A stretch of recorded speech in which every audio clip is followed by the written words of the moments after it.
Pagsampa mo ng 22, sasampalin ka ng buhay na akala mo dati chill lang.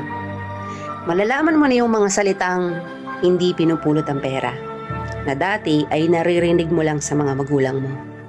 Magtatrabaho ka, magbabayad ng tubig at kuryente. Tapos trabaho, trabaho ulit, paulit-ulit. Mamimiss mo yung batang ikaw, musmos, walang alam sa mundo. May mga gabing bibilangin mo ang oras ng tulog mo kasi akala mo makakatulong ito. Gigising ka para kumayod, umanap ng pera. Perang akala mo sapat na.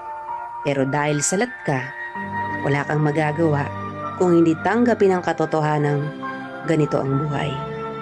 Katotohanan dahil malaki ka na, malaki na rin ang bigat na papasanin mo. Dahil ngayong 22 ka na o 23 o 25 ka, malalaman mong hindi ka na lang nabubuhay para sa sarili mong pangarap. Real talk yan.